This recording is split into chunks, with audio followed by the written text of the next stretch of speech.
নমস্কার, আপনার রায় অনুষ্ঠানে আমি মৌপি আপনাদের সবাইকে স্বাগত জানাই। কোনটা প্রতিবাদ, কোনটা বা রাষ্ট্রদ্রোহিতা? সরকারের বিরোধিতা করা মানেই কি দেশ বিরোধী কার্যকলাপ? স্বাধীনতার পর দেশের সংবিধান প্রণেতারা সবকিছুরই সংজ্ঞা তৈরি করে দিয়েছিলেন, প্রতিটা ক্ষেত্রে একটি সীমারেখাও তৈরি করে দিয়েছিলেন। বিরুদ্ধ কণ্ঠকে রোধ করতে গিয়ে সেই সীমারেখাটাই মুছে দিচ্ছে রাষ্ট্রযন্ত্র।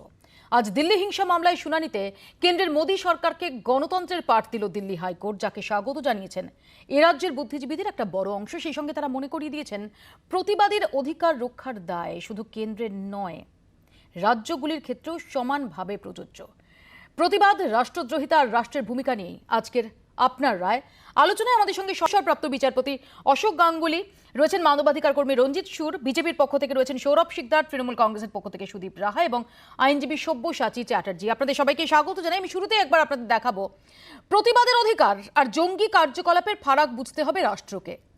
দিল্লি হিংসা মামলায় কেন্দ্রকে ভর্ৎসনা দিল্লি হাইকোর্টের। ইউএপিএ ধারায় ধৃত 3 আন্দোলনকারীকে জামিন দিয়ে হাইকোর্টের পর্যবেক্ষণ, বিরুদ্ধ স্বর চাপা দিতে গিয়ে শুনানিতে কেন্দ্রকে এক হাত নিয়ে বিচারপতিদের পর্যবেক্ষণ। আমরা বলতে বাধ্য হচ্ছে যে বিরুদ্ধ কণ্ঠ রোধ করতে গিয়ে প্রতিবাদের সাংবিধানিক অধিকার আর জঙ্গি কার্যকলাপের সীমারেখা ঝাপসা করে দেওয়া হচ্ছে। এই ধরনের ঘটনা গণতন্ত্রে বিপদ ডেকে আনবে। গত বছর মোদীর রাজ্য গুজরাটের একটি অনুষ্ঠানে গিয়ে সুপ্রিম কোর্টের বিচারপতি ডিওয়াই চন্দ্রচূড় বলেছিলেন, বিরোধিতা গণতন্ত্রের রক্ষা কবচ।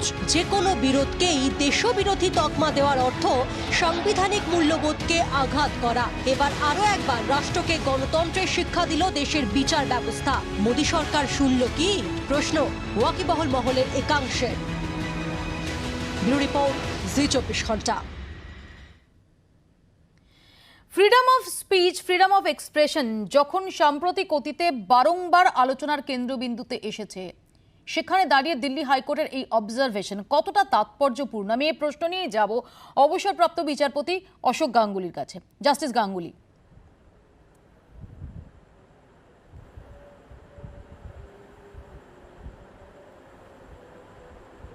দেখুন, এই যে কথাটা আপনি বললেন, এই যে বাক স্বাধীনতা, এটা আমাদের সাংবিধানিক যে মূল্যবোধ, অন্যান্য যে সাংবিধানিক অধিকার আছে এটা তার স্তম্ভ। বাক স্বাধীনতা না থাকলে অন্যান্য কোনো সাংবিধানিক অধিকার আপনি ভোগ করতেই পারেন না। আপনার বাক স্বাধীনতা হচ্ছে গণতন্ত্রের পক্ষে অত্যন্ত একটা রক্ষা কবচ, এবং বাক স্বাধীনতা না থাকলে গণতন্ত্র বলে কোনো কিছু থাকে না। সুতরাং বাক স্বাধীনতা আমাদের সংবিধানে একটা স্বীকৃত ফান্ডামেন্টাল রাইট বা মৌলিক অধিকার। এটা একটা মানবিক অধিকারও বটে। সুতরাং এই অধিকার, এটাকে আমাদের বললে ভুল হবে যে সংবিধান আমাদের দিয়েছে, সংবিধান দেয়নি। এই যে অধিকার, এটা মানুষের ইতিহাসে মানুষ এটা লড়াই করে পেয়েছে, বাক স্বাধীনতা। এই যে অধিকার, এই অধিকারকে সংবিধান স্বীকৃতি দিয়েছে এবং এটাকে মৌলিক অধিকারের জায়গায় রেখেছে, যাতে কোনো আইন এই অধিকারকে লঙ্ঘিত করতে না পারে, কোনো রকম প্রশাসনিক ব্যবস্থা এই অধিকারকে লঙ্ঘিত করতে না পারে। অবশ্য এই অধিকার অবাধ নয়, এর উপর অনেকগুলি বিধিনিষেধ আছেন। যেরকম বাক স্বাধীনতার নামে আপনি এমন কিছু করতে পারেন না যেটা দেশের সার্বভৌমত্ব বা অখণ্ডতাকে বিপর্যস্ত করতে পারে, বা এমন কিছু বলা উচিত না যেটা অন্যের প্রতি অসম্মান দেখানো হয় বা কুরুচিকর বা অনৈতিক, বা যেটা দেশে আইন শৃঙ্খলার অবনতির সৃষ্টি করতে পারে। এইরকম কতগুলি বিধিনিষেধ আছে। কিন্তু সাধারণভাবে বাক স্বাধীনতা কিন্তু এইগুলো বিধিনিষেধ ছাড়া, এই বিধিনিষেধ কিন্তু আইনের মাধ্যমে আনতে হবে, কোনো এক্সিকিউটিভ ইনস্ট্রাকশনের মাধ্যমে নয়। কোনো যদি আইন থাকে এইসব বিধিনিষেধ আরোপ করে, তাহলে আমাদের বাক স্বাধীনতার উপর সেগুলো একটা বিধিনিষেধ হিসেবে গণ্য হবে। জাস্টিস গাঙ্গুলি, এখানে আমার আপনার কাছে জিজ্ঞাসা, অনেক অংশ থেকে, বিভিন্ন মহল থেকে যে বিষয়টা নিয়ে প্রশ্ন তোলা হয়েছে যে সরকারের বিরোধিতা মানেই যে রাষ্ট্রদ্রোহিতা নয়, সরকারের সমালোচনা বা সরকারের বিরোধিতা মানেই যে রাষ্ট্রদ্রোহিতা নয়, এই তার মধ্যে যে একটা ডিফারেন্স রয়েছে, একটা ডিমার্কেশন লাইন রয়েছে, এটা কি শাসক, তিনি কোনো রাজ্যের শাসক হন, তিনি কেন্দ্রের শাসক হন, শাসক পক্ষ কি বরাবরই সেটা ভুলে যাওয়ার একটা প্রবণতা দেখায়? আপনাকে বলি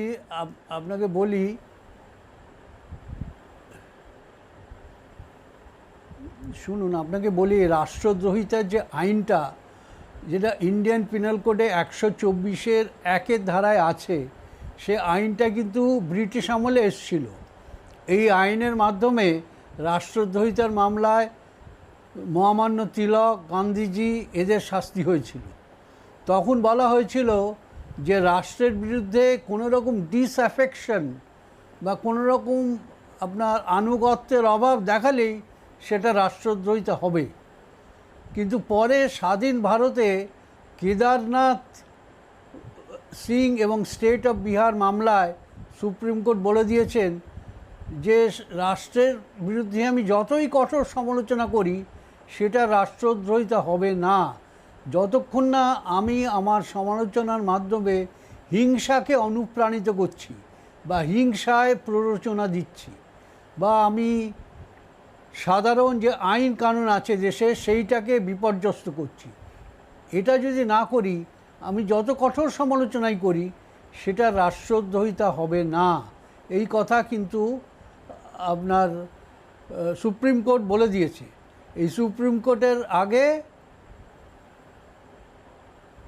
ফেডারেল কোর্টও একই কথা বলেছিল। ফেডারেল কোর্টও 1947 সালে এই একই কথা বলেছিল। নিহারেন্দু দত্ত মজুমদারের মামলায় একই কথা বলেছিল। আমি আসবো আপনার কাছে জাস্টিস গাঙ্গুলি, এখানেই আমার সৌরভ শিকদারের কাছে প্রশ্ন। সৌরভ, সামান্য কোনো প্রতিবাদ বা বিরোধিতার স্বর উঠলেই দেশদ্রোহিতার প্রসঙ্গ টেনে আনা, এই অভিযোগ বারবার বিজেপির বিরুদ্ধে, বিজেপি শাসিত সরকারের বিরুদ্ধে উঠেছে, বারবার উঠেছে। সেই পরিপ্রেক্ষিতে দাঁড়িয়ে, সেই প্রেক্ষাপটে দাঁড়িয়ে এই অবজারভেশন দিল্লি হাইকোর্টের যে অত্যন্ত তাৎপর্যপূর্ণ, এটা অস্বীকার করতে পারেন? না, দেখুন, হাইকোর্ট তার অবজারভেশন যেটা বলেছেন, নিশ্চয়ই হাইকোর্টের রায় বা হাইকোর্টের কোনো অবজারভেশনকে আমাদের নিশ্চয়ই শ্রদ্ধা করতে হবে। কিন্তু এখানে জাস্টিস গাঙ্গুলি একটু আগে যেটা বলছিলেন, আমি তার সূত্র ধরে বলতে চাই, বাক স্বাধীনতা মানেই কিন্তু স্বাধীনতা লঙ্ঘন করার। আপনি বাক স্বাধীনতা আপনার নিশ্চয়ই থাকবে, আপনি নিশ্চয়ই বাক স্বাধীনতা আর অধিকারী। আমাদের গণতন্ত্র, আমাদের আইন, আমাদের সংবিধান আপনাকে বাক স্বাধীনতা দিয়েছে। কিন্তু বাক স্বাধীনতা মানে দেশদ্রোহিতা নয়, বাক স্বাধীনতা মানে দেশের বিরুদ্ধে স্লোগান নয়, এটাও কিন্তু আমাদের মনে রাখতে হবে। সরকার বিরোধী স্লোগান আর দেশ বিরোধী স্লোগান, এই দুটোর মধ্যে যে তফাৎ রয়েছে, এটা কি আপনারা সবসময় মনে রাখেন? না, মুশকিল হচ্ছে কি, এই কানটাল্লে যেরকম মাথা আছে সেরকম দেখা গেছে, স্পেশালি এই জেএনইউ গ্যাং যখন সরকার বিরোধী স্লোগান করতে থাকে, তখন সাথে সাথে চলে আসে ভারত তেরে টুকরা হোগা ইনশাল্লাহ ইনশাল্লাহ। আজকে বলুন তো, পৃথিবীর কোন দেশে দাঁড়িয়ে, কত বড় গণতান্ত্রিক দেশে দাঁড়িয়ে যদি এইভাবে সে দেশের নামে বিরোধী স্লোগান দেওয়া হয়, তাকে জামাই আদর করা হবে? আর বাক স্বাধীনতার কথা আমরা পশ্চিমবঙ্গের বাসীরা তো আরো ভালো করে জানি। অম্বিকেশ মহাপাত্র থেকে শুরু করে আজকে অবধি, আজকে সোশ্যাল মিডিয়ায় যদি একটা সেই সরকারের বিরুদ্ধে লেখা হয় এবং সেটা যদি সরকারের মনোপুত না হয়, তাদের ঠাঁই হয় শ্রীঘরে। প্রতি সপ্তাহে এরকম ঘটনা ঘটছে, বাড়ির থেকে তুলে নিয়ে যাওয়া হচ্ছে। সুতরাং বাক স্বাধীনতা সবার জন্য প্রযোজ্য।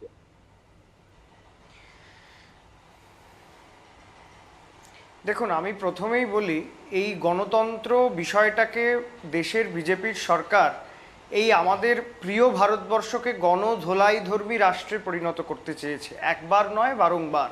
এর আগেই যিনি বলছিলেন যে কোথায় জামাই আদর করা হবে, এই জামাই আদর করবার দায়িত্ব বিজেপি নেতাদেরকে সংবিধান দেয়নি, বা রসগোল্লা খাওয়ার দায়িত্ব সংবিধান দেয়নি। একটা সরকারের বিরোধিতা করা মানে দেশের বিরোধিতা করা নয়, এটা স্বয়ং রবীন্দ্রনাথ বলে গেছেন।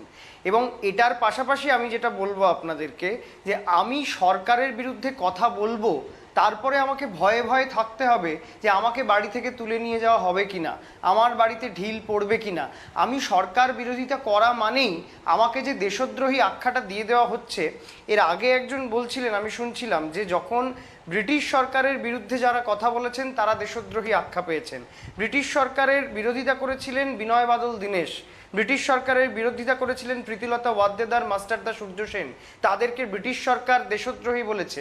আর আমরা যারা ভারতবর্ষের মানুষ আমরা জানি ভারতবর্ষের স্বাধীনতার আন্দোলনের জন্য তারা প্রাণ দিয়েছিলেন।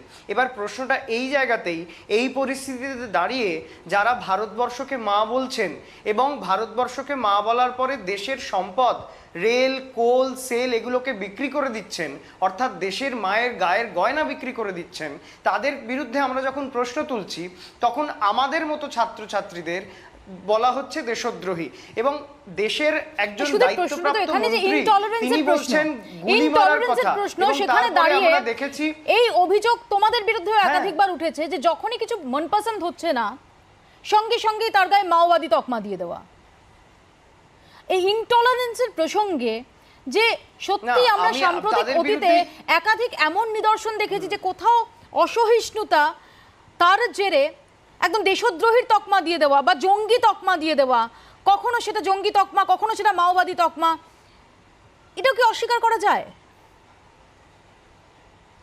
না, মাওবাদ জঙ্গিবাদ দুটোর মধ্যে তফাৎ আছে। মাওবাদ জঙ্গিবাদ দুটো এক জিনিস নয়, এক নম্বর কথা। আর দু নম্বর কথা, আমাদের রাজ্যের সরকার কোথাও কারোর বিরুদ্ধে ইউএপিএ দিয়ে তাদেরকে জেলে ঢুকিয়ে দেয়নি। আপনারা যদি দেখেন গত পরশুদিনও উত্তরপ্রদেশে একটি সংবাদ মাধ্যমের কর্মী তাকে খুন করা হয়েছে। গৌরী লঙ্কেশের ঘটনা আমরা সবাই জানি। সংবাদ মাধ্যম ভয়ে ত্রস্ত, যারা গণতন্ত্রের কথা বলছেন তারা সবচেয়ে বেশি গণতন্ত্রের চতুর্থ স্তম্ভের ওপর আঘাত স্বাধীনতার পর এই প্রথম বিজেপি সরকার যেভাবে করেছে তা ভারতবর্ষের ইতিহাসে বিরল। তাদের কথা ছেড়েই দিলাম, মন্ত্রী বলছেন গুলি মারুন, তারপরে বিজেপির কর্মীরা গিয়ে ছাত্রছাত্রীদের ক্যাম্পাসে ঢুকে গিয়ে গুলি মারছে এবং তাদেরকে মালা পরিয়ে বরণ করছে বিজেপি নেতারা। শুধু বিজেপি নেতা বললে ভুল হবে, যে দল কেন্দ্রে সরকারের ক্ষমতায় রয়েছে। অর্থাৎ আমরা সরাসরি ঠিক করে দিচ্ছি কোনটা দেশদ্রোহিতা কোনটা দেশদ্রোহিতা নয়। মাস্টারদার সাথে আফজল গুরুর তুলনা করছে, সেই তাদের রাজ্যে 60 বছরের ধর্ষিতা এক মা সুপ্রিম কোর্টে বিচার চাইতে যাচ্ছে, গণধর্ষিতা হয়েছে তার ছেলের সামনে, সুপ্রিম কোর্টে কালকে মামলা উঠেছে। দাদা, মাস্টারদার সাথে আফজল গুরুর তুলনা করছি না, আমি বলছি আমরা তো আফজল গুরুর জন্য স্লোগান দিইনি। আপনারা আমাদের বলেছেন পাকিস্তানে চলে যাও, হয় চুপ করে থাকো না হলে পাকিস্তানে চলে যাও। আমি কোন দেশে যাব সেটা ঠিক করে দেওয়ার আপনি কেউ নন, এমনকি এই দেশের রাষ্ট্র নয়। আমার দেশ কিসে ভালো থাকে, আমি যদি আমার রাষ্ট্রের সমালোচনা করি সেটা আমার দেশের ভালোর জন্য করছি। ভাত খাচ্ছি সেই ভাতকে পোকামুক্ত করবার দায়িত্ব কিন্তু আমাদের। উত্তর নেব সৌরভ। দেখুন, ভারতবর্ষের থেকে আপনি ভারতের বিরোধিতা করবেন এটা মনে হয় পৃথিবীর কোন সভ্য দেশে হয় না, কোন সভ্য দেশে মানা হয়।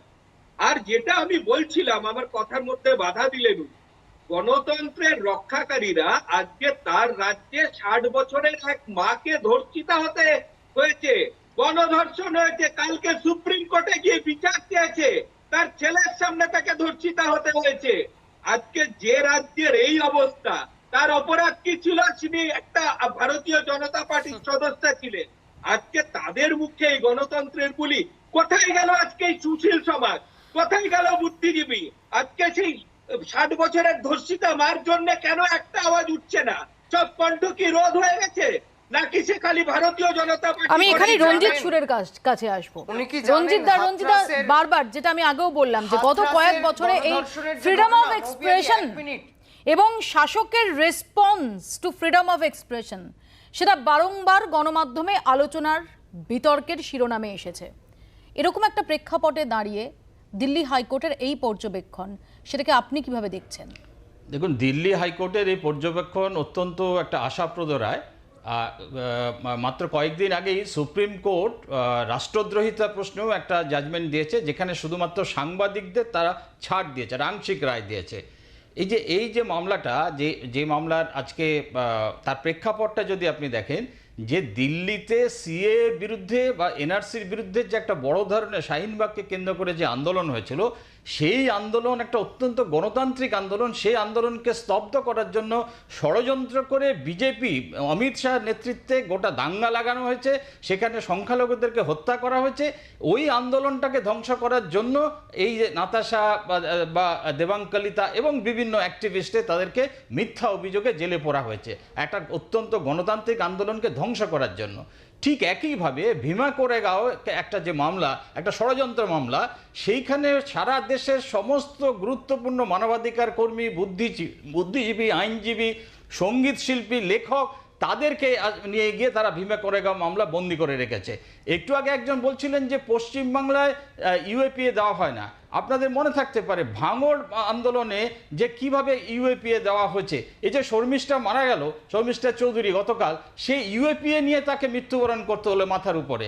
এবং আপনার দার্জিলিং যে গোর্খাল্যান্ড আন্দোলন, সেখানেও মুড়িমুড়কির মতো ইউএপিএ দেওয়া হয়েছে। এবং গোটা ভারতবর্ষে যে যখন ক্ষমতায় ছিল যে সরকার, সেটা সিপিএম হোক, সেটা কংগ্রেস হোক, এবং সেটা তৃণমূল হোক বা বিজেপি, সবাই ইউএপিএকে, রাষ্ট্রদ্রোহিতাকে, সিকিউরিটি অ্যাক্টকে, ন্যাশনাল সিকিউরিটি অ্যাক্টকে মুড়িমুড়কির মতো তারা প্রয়োগ করেছে। বিজেপি সব থেকে হিংস্রতার সঙ্গে এই ইউএপিএ এবং রাষ্ট্রদ্রোহিতার আইনগুলোকে ব্যবহার করছে। এখানেই তো আমি সুদীপের কাছে আসবো। সুদীপ, আমরা যদি একটু পেছনে ফিরে যাই তাহলে তো আমরা দেখব যে ইউএপিএ আইন সেটা এ রাজ্য একাধিক ক্ষেত্রে রুজু করা হয়েছে, যেটা একটু আগে রঞ্জিতদা বললেন। এখনো আমাদের পশ্চিমবাংলায় হাইকোর্ট এর পাশাপাশি আরো একটা কথা বলেছে, সমালোচনা করা এবং জঙ্গিপনা দুটোর মধ্যে তফাৎ আছে। হাইকোর্ট আজকে কিন্তু পাশাপাশি এই কথাটাও বলেছে, অর্থাৎ জঙ্গিপনা করা এবং অস্ত্র জমা করা, একটা জায়গায় অস্ত্র মজুদ করা এবং সেটা দিয়ে মানুষ খুন করা, সেটা তো অবশ্যই অপরাধ। সেই অপরাধের সঙ্গে যারা একজন সাইকেলে করে কি খাবেন সেটা প্যাকেটে করে নিয়ে যাচ্ছেন, তাকে দেখাতে হবে দুটো কিন্তু এক জিনিস নয়, দুটো জিনিস এক জিনিস নয়। এবং এর পাশাপাশি আরও একটা জিনিস মনে রাখতে হবে, বাংলায় মমতা বন্দ্যোপাধ্যায়ের সরকারের জামানায় এতগুলো ঘটনা ঘটেছে, এত সাংবাদিকরা তারা কভার করেছেন। আজকে 250 দিন কেটে গেছে। সিদ্দিক কাপ্পান উত্তরপ্রদেশে হাথরাসের ঘটনা যিনি কভার করতে গিয়েছিলেন, তিনি মানে কোথায় রয়েছে, নিখোঁজ, যে তিনি মারা গেছেন, সেটা সম্পর্কে আমাদের এই বিজেপি শাসিত রাজ্যগুলোতে আমরা স্পেশালি এই ঘটনাগুলো দেখেছি। এবং পশ্চিমবঙ্গের ক্ষেত্রে মমতা বন্দ্যোপাধ্যায়কে নিয়ে 2021-এর ইলেকশনের আগে যে নক্কারজনক আক্রমণ হয়েছে, পশ্চিমবঙ্গ সরকারে আসবার পরে মমতা বন্দ্যোপাধ্যায় যদি মনে করতেন যে আমরা এদের বিরুদ্ধে ইউএপিএ দেবো বা এদেরকে রাজ্যদ্রোহী বা বাংলাদ্রোহী বলে জেলে ঢোকাবো, তাহলে বোধহয় বাংলার জেলগুলো ভরে যেত। সুতরাং গণতান্ত্রিক পরিসর আছে বলেই আজকে বিরোধী দলেরা একথা বলছে। আমাদের দলের কোনো নেতা মন্ত্রী কখনো বলেননি যে আপনারা বাংলার সরকারের বিরুদ্ধে কথা বলছেন বলে আপনাদেরকে গুলি করা উচিত, আপনারা বাংলার সরকারের বিরুদ্ধে কথা বলছেন বলে আপনাকে বাড়ি থেকে টেনে তুলে এনে পেটানো হবে বা গাছে বেঁধে পেটানো হবে। বাংলার এই ছবিটা নয়। সুতরাং আমাদেরকে নির্দিষ্টভাবে জানতে হবে যে ভারতবর্ষে আজকে যেটা নিয়ে ভার্ডিক্টে এসেছে, এনআরসি এবং সিএ, আমরা তৃণমূল কংগ্রেসের পক্ষ থেকে আবার বলছি, যে বিজেপি হিন্দুস্তানের কথা বলে তারা বাঙালিকে কোনোদিন নাগরিকত্ব দেবে না। বিজেপি সরকার যদি অ্যাসিওর করে যে ভারতবর্ষের সমস্ত মানুষকে নাগরিকত্ব দেওয়া হবে, সরকার বিরোধিতা মানেই রাষ্ট্রদ্রোহিতা নয়। আবার বিভিন্ন সময় তো এই প্রশ্ন উঠেছে যে কোথাও এই দেশ তেরা টুকরা হোঙ্গে এই স্লোগানও যেমন উঠেছে, কোথাও গিয়ে আজাদ কাশ্মীরের স্লোগানও উঠেছে, এগুলো তো একই রকম ভাবে দেখা গেছে। দেখুন, প্রথমত একটা বিষয় আমাদের খুব খেয়াল রাখার দরকার যে এই যে স্লোগান, শাউটিং বা কোনো একটি বক্তব্য যখন কেউ প্রকাশ করছে, ফ্রিডম অফ স্পিচ অ্যান্ড এক্সপ্রেশনের এই অ্যাম্পলিটিউডটা সংবিধান বলছে যে এটা কিন্তু সকলের বক্তব্য রাখার অধিকার আছে, যতক্ষণ না, যেটা জাস্টিস গাঙ্গুলি বললেন, সেই বক্তব্যটার সাথে কোনো অ্যাক্ট অফ ভায়োলেন্সকে লিঙ্ক করা না যায়। যেটা দেখবেন এই দিল্লির ঘটনার ক্ষেত্রে, দিল্লি রায়েটের ক্ষেত্রে, ওই শাহিনবাগ প্রোটেস্ট এবং দিল্লি রায়েট, অর্থাৎ ওখানে ভায়োলেন্স হয়েছে, ওখানে প্রোটেস্ট হয়েছে, দুটো আলাদা ঘটনা। আর এই দুটো ঘটনাকে যুক্ত করবার জন্য এক্সিকিউটিভের কাছে, পুলিশের কাছে সবসময় যে অস্ত্রটা থাকে সেটা হচ্ছে লাইকলিহুড, অর্থাৎ ঘটতে পারে। এবং সেই অস্ত্রটা দিয়ে ইউএপিএ দিয়ে দেয়। এখন মুশকিল যেটা রণজিৎ বাবু বললেন একটু আগে, যে ধরুন ইউএপিএ আইনে একটি মামলা চালু হলো, যেটা শর্মিষ্ঠা চৌধুরীর ক্ষেত্রে বা অলীক চক্রবর্তীদের ক্ষেত্রে, ভাঙড় আন্দোলনে যারা যুক্ত ছিলেন তাদের ক্ষেত্রে দেওয়া হয়েছিল। কেন দেওয়া হয়েছিল? যে ওই মামলাতে থাকলে তাদেরকে গ্রেফতার করা হবে, গ্রেফতার করলে গ্রেফতারির ক্ষেত্রে সাধারণ মামলার ক্ষেত্রে যেভাবে গ্রেফতারি হয় বা তারপর পুলিশের ডিটেনশন যেটা থাকে সেই নিয়মের কিছুটা উল্লঙ্ঘন করার জায়গায় স্পেশাল স্ট্যাটুট ইউএপিএতে থাকে। এই কারণে এটা খুব ভয়ঙ্কর ড্রাকোনিয়ান একটা অ্যাপ্লিকেশন হয়ে যায়, যে কারণে দেখবেন বারবার করে এই ভাষা প্রয়োগের ক্ষেত্রে যদি রাষ্ট্রদ্রোহিতার কোনো সঙ্গে যদি লিঙ্ক করতে হয়, সেটা ওই যে কেদারনাথের কথা বললেন, কেদারনাথ সিং এর যে জাজমেন্টের কথা জাস্টিস গাঙ্গুলি বললেন, সেখানে খুব পরিষ্কার বলা হলো যে কোনো কথা বললে, কোনো স্লোগান দিলে সেটা কিন্তু কখনোই একদম ওই রাষ্ট্রদ্রোহিতার জায়গায় যাবে না। কারণ আগে আমরা দেখেছি কানপুর ষড়যন্ত্র মামলা, মিরাট ষড়যন্ত্র মামলা, ওইখানে আপনার গান্ধীজির বিরুদ্ধে, তিলকের বিরুদ্ধে এবং প্রত্যেকটি দেশপ্রেমিক নাগরিক সেই সময় যারা স্বাধীনতার আন্দোলন করতেন, সেখানে ব্রিটিশ রাজ তাদের বিরুদ্ধে এই মামলাগুলো দিতেন। স্বাধীন ভারতে 124A এই সেকশনটার কতটা গুরুত্ব সেটাও কিন্তু প্রশ্নের সামনে। কিন্তু মূল যে জায়গাটা, ধরুন একজন কোনো মন্ত্রী বললেন ওই যে দেশ কি গদ্দারো কো, যে বলছেন প্রথমেই বলছেন দেশ কি গদ্দারো কো, এবং সেখানে ইনস্টিগেশন, গলি মারো, অর্থাৎ গিয়ে গুলি করো, তারপর সেই এটা হিংসা ছড়াচ্ছে। কিন্তু কোনো জায়গায় যদি কেউ কোনো স্লোগানের মধ্যে বলেন আমার এই রাষ্ট্রের যে আমি এই রাষ্ট্রের উৎপীড়ন তা শেষ করতে চাই, এই কথাটা যদি কেউ বলেন, যদি সে বলেন যে আমি একটা বিপ্লব করতে চাই, সেটা তো কখনো রাষ্ট্রদ্রোহিতা হয় না। কারণ বিপ্লব করার অধিকার, পরিবর্তন করার অধিকার, এটা গণতন্ত্রের প্রথম টেনেটের মধ্যে। এই জায়গাতে আমি আলোচনায় ফিরবো এবং যারা বিশিষ্ট জন সমাজের তারা কিভাবে দেখছেন দিল্লি হাইকোর্টের এই অবজারভেশন, সে বিষয়েও আপনাদের জানাবো। ছোট্ট একটা বিরতির পর ফিরছি, দেখতে থাকুন আপনার রায়। ফিরে এলাম বিরতির পর, আপনাদের জানাবো বিশিষ্ট জনরা তারা কি বলছেন দিল্লি হাইকোর্টের এই অবজারভেশন নিয়ে। প্রতিবাদ মানুষের সাংবিধানিক অধিকার। প্রতিবাদীর গায়ে নির্বিচারাই রাষ্ট্রদ্রোহিতার তকমা দিলে তার সংবিধানকে অমান্য করার শামিল। মঙ্গলবার গণতন্ত্রের এই সহজ পাঠই কেন্দ্রের মোদী সরকারকে আরও একবার মনে করিয়ে দিল দেশের বিচার ব্যবস্থা। তাই প্রতিবাদ আর জঙ্গিপনা নিয়ে দিল্লি হাইকোর্টের পর্যবেক্ষণের সঙ্গে একমত বুদ্ধিজীবীরা। এই বাস্তব পরিস্থিতিতে কিন্তু এই যে ইউএপিএ লাগু করা সেটা এবং সে মানে টেররিস্ট হিসেবে চিহ্নিত করা, এই দুটোর সঙ্গে ডিসেন্ট বিষয়টা সত্যিই গুলিয়ে যাচ্ছে বা ব্লাড হয়ে যাচ্ছে বা ব্লার করে দেওয়া হচ্ছে। যেন মোদির বিরুদ্ধে কিছু বলা মানিয়ে দেশদ্রোহিতা, যেন কোভিড সিচুয়েশন মোদি ট্যাকেল করতে পারেননি বা আমাদের দেশের স্বাস্থ্যমন্ত্রক এটাকে ব্যবহার করতে পারেননি, সঠিক দিশা দেখাতে পারেননি, এটা বলা মানে গ্রেপ্তার হওয়া। তাই তো হয়েছে, পোস্টার লেখার জন্য গ্রেপ্তার করা হয়েছে। তো এইটা পৃথিবীর কোন সভ্য দেশে হয়? মোদী সরকারের আমলে সিএএ এবং এনআরসি নিয়ে গণ আন্দোলন দেখেছে দেশ। দিল্লি সীমানায় বেড়ে ওঠা কৃষক আন্দোলনের সাক্ষী থেকেছে। বুদ্ধিজীবী মহলের দাবি সব ক্ষেত্রেই প্রতিবাদীর কণ্ঠরোধ করতে চক্রান্ত করেছে রাষ্ট্রযন্ত্র। গত 4-5 বছরে এমন কতগুলো ঘটনার সম্মুখীন আমরা হয়েছি যাতে যেখানে রাষ্ট্র তার শাসনযন্ত্রের মাধ্যমে প্রতিবাদী কণ্ঠগুলোকে, মানুষের বাক স্বাধীনতাকে এবং স্বাধীন চিন্তাকে, গণ আন্দোলনকে রোধ করার, নিয়ন্ত্রণ করার নানা রকম চেষ্টা করেছে। তবে শুধু কেন্দ্রের মোদী সরকার নয়, প্রতিবাদীর অধিকার রক্ষার দায় যে রাজ্যগুলির ক্ষেত্রেও প্রযোজ্য সে কথাও মনে করে দিয়েছেন বিশিষ্টজনেরা। তো এরকম ঘটনা যদি অন্য কোনো রাজ্যে বা মানে কোনো অঙ্গরাজ্যে ঘটে, সেক্ষেত্রেও কিন্তু একই কথা অ্যাপ্লিকেবল বা একই বক্তব্য থাকবে। দিল্লি হাইকোর্টের পর্যবেক্ষণ কি পাল্টে দেবে সরকারের দৃষ্টিভঙ্গি? এত তাড়াতাড়ি এতটা আশাবাদী হতে পারছেন না বুদ্ধিজীবীরা। তবে তারা নিশ্চিত আদালতের এই ধরনের পর্যবেক্ষণ শক্তিশালী করবে প্রতিবাদীদের কণ্ঠস্বর। ব্যুরো রিপোর্ট, জি24 ঘন্টা। বিচারপতি গাঙ্গুলির কাছে আরও একবার যাব। কয়েকদিন আগেই আমরা দেখেছি বিচারপতি গাঙ্গুলি, বিচারপতি চন্দ্রচূড়, তিনিও এই সম্পর্কে খুব স্পষ্ট করে তার অবস্থান ব্যক্ত করেছিলেন। তাহলে কি কোথাও এই যে প্রতিবাদের স্বর বলুন বা গণতন্ত্রের স্বর বলুন, ফ্রিডম অফ এক্সপ্রেশন বলুন, এই সমস্ত কিছুর একমাত্র রেফিউজ হয়ে দাঁড়াচ্ছে বিচার বিভাগ?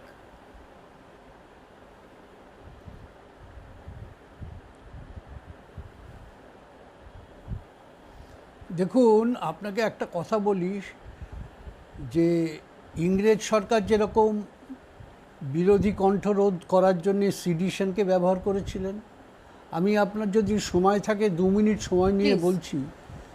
আমাদের ভারতবর্ষে যখন সংবিধান এলো 1901 ধারায় বাক স্বাধীনতা যখন এলো, সেই বাক স্বাধীনতাকে ব্যাখ্যা করে আমাদের দেশের প্রথম যে জাজমেন্টটা হলো সেটা হচ্ছে রমেশ থাপারের কেস মামলায়, এবং এই মামলাতেই প্রথম হচ্ছে সংবাদপত্রের স্বাধীনতা যে বাক স্বাধীনতার মধ্যে আছে সেটা স্বীকৃত হলো। সেই কথার মামলার সম্বন্ধে দু একটা কথা বলবো। এই মামলাটা হয়েছিল কেননা ক্রস রোড বলে একটা কাগজ ছিল, সেটা খুব সমালোচনা করতো তদানীন্তন সরকারকে, সেইটাকে মাদ্রাস প্রভিন্সে ঢুকতে দেয়া বারণ করে দিল। তার বিরুদ্ধে সুপ্রিম কোর্টে মামলা করলো, সুপ্রিম কোর্ট বলল এই বিধিনিষেধ অসাংবিধানিক, কাগজ আসতে পারে, সংবাদপত্রের স্বাধীনতা স্বীকৃত হলো। এই জাজমেন্টের পর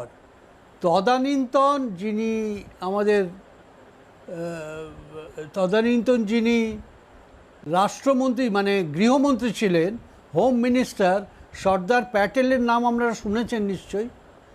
সর্দার প্যাটেলের একটা চিঠি আছে 3 জুলাই 1950 সালে। সেই চিঠির 2-3 লাইন যদি পড়ে দিই আপনারা বুঝবেন যে কিভাবে কণ্ঠরোধ করা হয়, তখন তদানীন্তন কংগ্রেস সরকার করেছিল। আমি পড়ছি, সর্দার প্যাটেলের চিঠি আমি পড়ছি। I find no legal powers to deal with either the press or men like Shyama Prasad Mukherjee. I draw your attention to the Supreme Court decision in the Crossroad case that knocks the bottom out of most of the penal laws for the control and regulation of the press. The views which they have expressed in that judgment on the question of sedition make it doubtful whether we can do anything not only about the speeches of Shyama Prasad Mukherjee but also of the more extremist type. এইসব বলে প্যাটেল সাহেব সংবিধান সংশোধনের প্রস্তাব দিলেন এবং তার প্রস্তাব মেনে সংবিধান সংশোধিত হলো। সংশোধিত হয়ে কি হলো, কেন আমাদের স্বাধীন যে কথা বলা, স্বাধীনভাবে ব্যক্তি স্বাধীনতার যে অধিকার সংবিধানে ছিল 1901-এতে, তাতে একটা নতুন একটা বিধিনিষেধ এলো। কিসের ওপর না, পাবলিক অর্ডারের উপর। আগে পাবলিক অর্ডার যখন আমাদের সংবিধান সৃষ্টি হয় ছিল না। দেখুন তখনকার দিনে জনসংঘ বা বিজেপিকে আটকানোর জন্য কংগ্রেস সরকার কি করেছেন। ইতিহাস ঘুরে ঘুরে আসে, আজকেও বিজেপি সরকার সেই এক জিনিস করছে, তারাও কোথায় কোথায় সিডিশন লাগাচ্ছে। সৌরভের কাছে আমার এখানে জিজ্ঞাসা, আমরা লাক্ষাদ্বীপে অতি সম্প্রতি যে নিদর্শন দেখেছি, একদমই জাস্টিস গাঙ্গুলি, আমি আসবো আপনার কাছে। লাক্ষাদ্বীপের যে ইনসিডেন্ট আমরা দেখেছি, একজন পরিচালক, তার বিরুদ্ধে সিডিশন চার্জ আনা হয়েছে। এই যে ন্যূনতম সমালোচনা, ন্যূনতম প্রতিবাদ, সেটাকে সঙ্গে সঙ্গে সেডিশনের সঙ্গে তুলনা করা, দেশদ্রোহিতার সঙ্গে তুলনা করা, তার সঙ্গে একই ব্র্যাকেটে ফেলা। ওপিয়া, আমি একটা কথা বলতে চাই। আমি এখানে আমাদের বুদ্ধিজীবীদের, আমি সমাজের বিশিষ্টজনদের বক্তব্য শুনছি।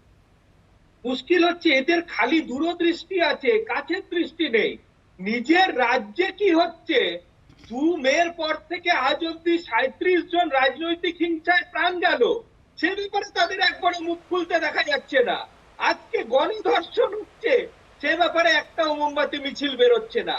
আর যখন বাইরের রাজ্যে আমরা দেখছি কিছু হচ্ছে, তখন তারা রে রে রে রে করে যাচ্ছে। আমার মনে হয় এদের একটু কাছের পাওয়ারটা চেক করানো দরকার প্রত্যেকের চোখে।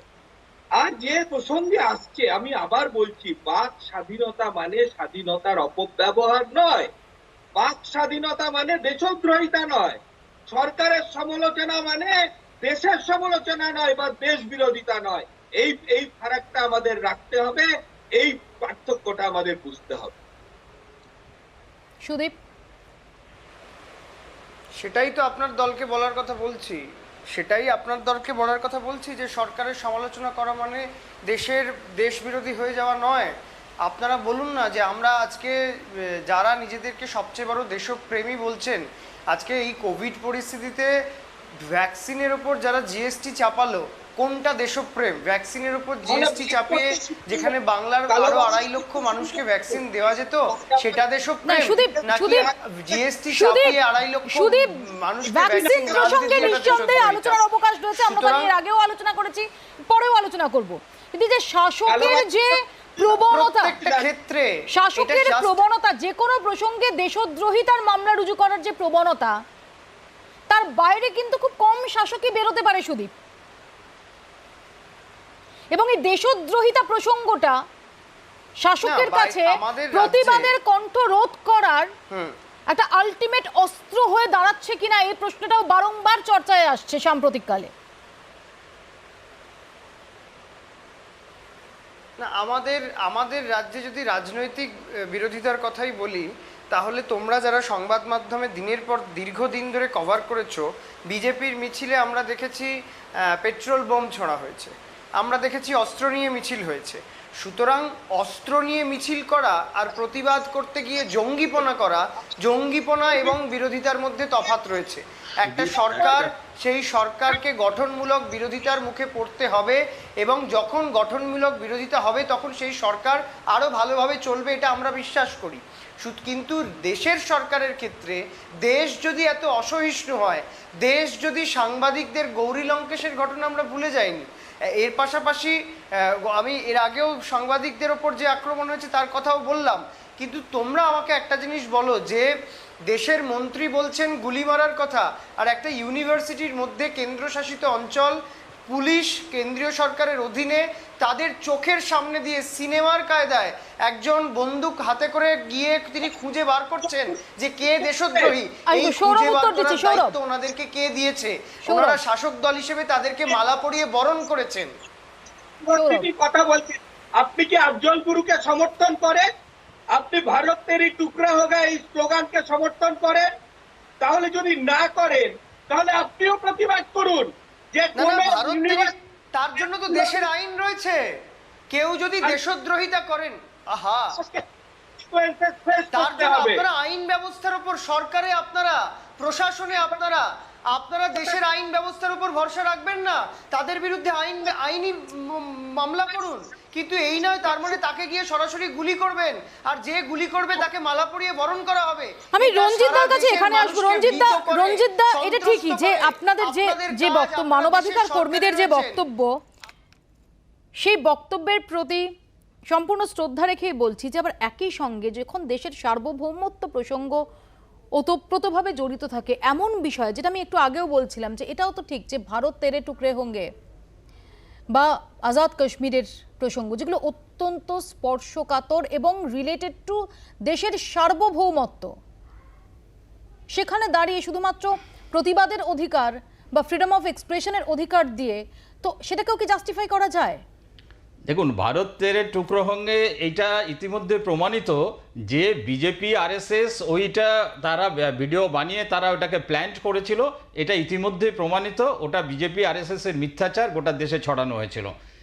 আমি আপনাদের একটা অন্য বিষয়ের দিকে দৃষ্টি আকর্ষণ করতে চাইছি, সেটা হচ্ছে এই যে ইউএপিএ মামলা বা সিডিশন বা যে এনএসের যে মামলা দিয়ে যে এই মামলাগুলো দেওয়া মানে হচ্ছে একজন প্রতিবাদীকে বছরের পর বছর জেলে আটকে রাখা, বিনা বিচারে জেলে আটকে রাখা। দেখুন এই মামলাটা আজকে নাতাশা নারওয়াল এদের ক্ষেত্রেও এদের জীবন থেকে 1 বছর চলে গেল, শুধু জামিন পেতে এদের 1 বছর লেগে গেল। এই যে বিচারের দীর্ঘসূত্রিতা, ভীমা কোরেগাঁও মামলায় দেশের 16 জন শ্রেষ্ঠ সন্তান, 84 বছরের স্ট্যান স্বামী, 83 বছরের ভারবারা রাও, সমাজের প্রত্যেকে বয়স্ক এবং প্রবীণ অসুস্থ, সেই মানুষগুলোকে এই মহামারীর মধ্যে পর্যন্ত জেলে আটকে রাখা হয়েছে। এই পশ্চিমবাংলার জেলে অন্তত 100 জন বন্দী আছে যারা ইউএপিএ মামলায় যারা জেলে পড়ছে। আপনার লালগড় আন্দোলন, নন্দীগ্রাম আন্দোলনে যারা যুক্ত ছিল, এই রকম 70 জন বন্দী এখনো জেলে রয়েছে। তারা আজকে 11-12 বছর ধরে তারা জেলে পড়ছে। কেন? তাদের ঘাড়ে ইউএপিএ দেওয়া রয়েছে। এই ইউএপিএ সরকারও জানে যে এগুলো প্রমাণিত করা যাবে না, সরকার জানে যে কোনোভাবে এদেরকে আটকে রাখতে হবে। এবং সবথেকে আমি যে দৃষ্টি আকর্ষণ করতে চাইছি বিচার ব্যবস্থার দিকে, যেই মাত্র ইউএপিএ দেখে অমনি বিচারপতিরা গুটিয়ে যায়, তারা সেখানে জামিন দিতে চায় না। সেই জায়গা থেকে কিন্তু দিল্লির এই মামলা, এই রায়টা অত্যন্ত গুরুত্বপূর্ণ। বিচারপতি গাঙ্গুলির কাছে আমার এখানে জিজ্ঞাসা, বিচারপতি গাঙ্গুলি, এই যে একটা ভয়ের বাতাবরণ তৈরি, যেটা রঞ্জিত সুর যেটা দাবি করছেন, যে সেটা একটা বড় কারণ, যে ইউএপিএ ধারা যদি দেওয়া হয় তাহলে বিচারপতিরাও এর গুরুত্ব সেটা আন্দাজ করে অনেকটাই সতর্ক হয়ে যান, জামিন পাওয়ার ক্ষেত্রে সমস্যা থাকে, এবং একটা ভয়ের বাতাবরণ যে কোনো একটা জনমানুষেও, যারা বিশিষ্টজন তাদের মধ্যেও একাংশের মনে ইউএপিএ নিয়ে একটা ভয়ের বাতাবরণ, সেটাই কি কোথাও শাসকের হাতে অস্ত্র হয়ে দাঁড়ায় এবং যে কারণে এই প্রবণতা?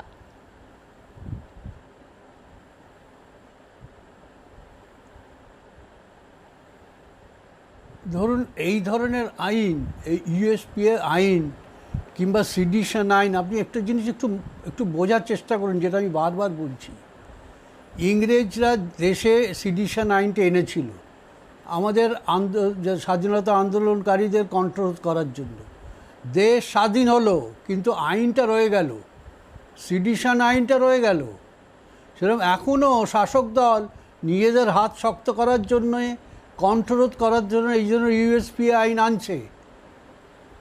এই আইনটা যখন প্রয়োগ হবে, তখন বিচারপতিদের দেখা উচিত আইনটা সঠিকভাবে প্রয়োগ হয়েছে না সঠিকভাবে প্রয়োগ হয়নি, যেটা আজকে দিল্লি হাইকোর্ট দেখেছে।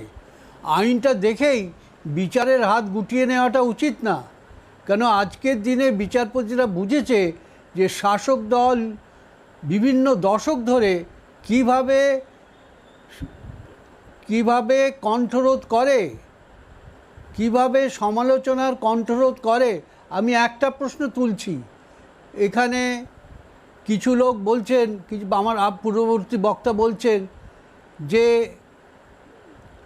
নির্বাচনোত্তর যে ভায়োলেন্স হচ্ছে, আমি তার তীব্র প্রতিবাদ, তীব্র নিন্দা করছি। তাহলে তো নির্বাচন করারই মানে হয় না। নির্বাচনে তো একদল জিতবেন, একদল হারবেন। এখন যারা হারেন তাদের উপর যদি এই ধরনের অকথ্য অত্যাচার হয়, অমানবিক অত্যাচার হয়, সেটা তো গণতন্ত্রের কথা বলে না। আপনাকে একটা কথা আমি বলছি, একজন চাষি, প্রান্তিক চাষি জিজ্ঞেস করলো সারের দাম বাড়লো কেন? সেই প্রশ্নের মধ্যে সে কি কোনো রকমের সিডিশন করেছিল, রাষ্ট্রদ্রোহিতা করেছিল? কিন্তু তার উত্তরে মাননীয় মুখ্যমন্ত্রী বলেন ওকে অ্যারেস্ট করো, ও মাওবাদী, এবং সঙ্গে সঙ্গে অ্যারেস্ট হয়ে গেল। পরে দেখা গেল সে কোনো মাওবাদী নয়। পরবর্তীতে তার সত্য প্রমাণিত হয়। আপনারা তৃণমূল কংগ্রেসের বিরুদ্ধে নির্বাচনে আমি তৈরি করিনি, আমি আক্রান্ত, আমরা তৈরি করিনি, আপনার ভুল ধারণা।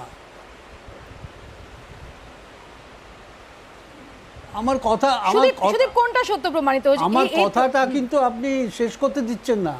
আমার প্রশ্ন হচ্ছে, আক্রান্ত আমরা, আমি তৈরি করিনি, আক্রান্ত আমরা আপনা থেকে তৈরি হয়েছিল মানুষের প্রতিবাদের এই হিসেবে। নির্বাচনে তো এক দল আর এক দলের বিরুদ্ধে নির্বাচনে প্রতিদ্বন্দ্বিতা করতেই পারে। আমার প্রশ্ন অন্য জায়গায়, তাকে মাওবাদী আখ্যাটা কিভাবে দেন? খালি একটা প্রশ্নের জন্য দেখেছিল শাসক দল। আচ্ছা, তাতে করে সুদীপ একটা প্রশ্ন হচ্ছে যে সিপিএম এর হাতে কি হয়েছে?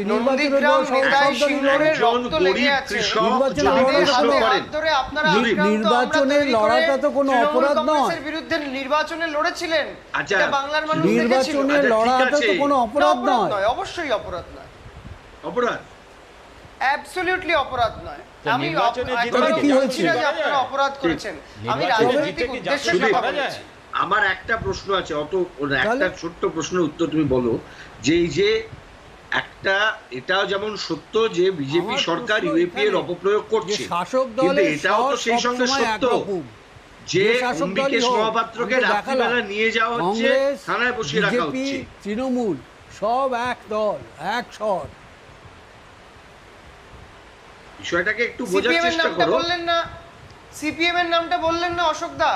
আসলে যে যায় ক্ষমতায় সে তারা একইভাবে একই রঞ্জিত দা, আচরণ করে। প্রশ্নটাকে আমরা জানি। প্রত্যেকটা দল যারা যখনই আমরা ক্ষমতায় জানি। গেছে তারা CPM একই আচরণ করেছে, এবং সব থেকে দুর্ভাগ্য হয়েছে যে এইখানে। সিপিএম এর এবং আমি আরেকটা কথা আপনাকে বলতে চাই, তার আমি মৌপিয়া, প্রতিবাদ করি, সেটা 100 বার হচ্ছে করেছি।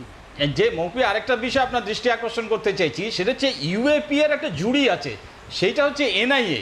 এই ইউএপিএ আর এনআইএ এইটা একটা গোটা দেশে একটা ভয়ঙ্কর একটা জুড়ি হয়ে গেছে, অত্যাচার, মানুষের মধ্যে একটা ভয় সৃষ্টি করা, যে ভয়ের কথা আপনি বলছিলেন, যে একটা ভীতি তৈরি করা। এইখানে হচ্ছে বিচার ব্যবস্থার দায়িত্ব যে ইউএপিএ আদৌ সংবিধান সম্মত কিনা, বা এনআইএ যেটা আজকে আমাদের ফেডারেল কাঠামোটাকে ভেঙে দিচ্ছে, এই এনআইএ আজকে ভারতবর্ষের যে যুক্তরাষ্ট্রীয় কাঠামোর সঙ্গে সঙ্গতিপূর্ণ কিনা, এগুলো তো বিচার ব্যবস্থা সুপ্রিম কোর্ট বিচার করে দেখবে। আমরা এখানে বিচার ব্যবস্থা আমাদেরকে হতাশ করছে, আমরা যা পাওয়ার কথা আমরা পাচ্ছি না, এটাই আমরা না, কিন্তু এখানে আমার জিজ্ঞাসা বিচারপতি বলতে চাই। গাঙ্গুলির কাছে আমি একদম 1 মিনিটের মধ্যে যাব, আমার সময় সংক্ষিপ্ত।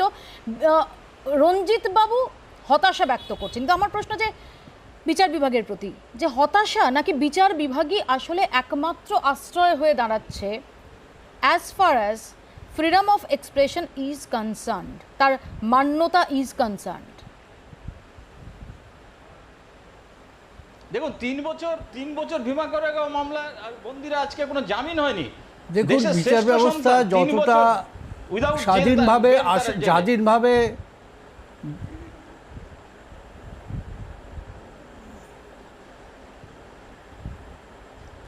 যে ধরনের ভাবে বিচার ব্যবস্থার মানে এগিয়ে আসা উচিত ছিল, ততটা হয়তো আসেনি, তবে এখন আসছে।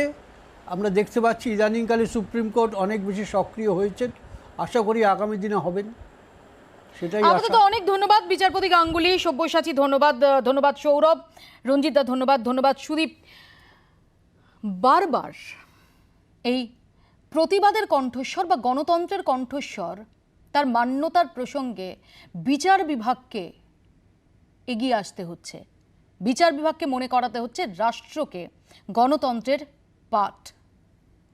এর থেকে স্পষ্ট যে গণতন্ত্রের কণ্ঠস্বর নিয়ে শাসক পক্ষের একটা আপত্তির জায়গা থাকছে, এবং যত সময় গড়াচ্ছে সেটা কি ক্রমবর্ধমান হচ্ছে, ক্রমশ ঊর্ধ্বমুখী হচ্ছে, যে কারণেই কখনো দিল্লি হাইকোর্ট, কখনো বিচারপতি চন্দ্রচূড়, তাদের এর মধ্যে হস্তক্ষেপ প্রয়োজন হচ্ছে, তাদের অবজারভেশন দেওয়া সেটা প্রয়োজন হচ্ছে। এটা এই মুহূর্তে দাঁড়িয়ে কিন্তু খুব মৌলিক প্রশ্ন হিসেবে উঠে আসছে। আপাতত আপনার রায় এখানেই শেষ করছি, দেখতে থাকুন জি 24 ঘন্টা।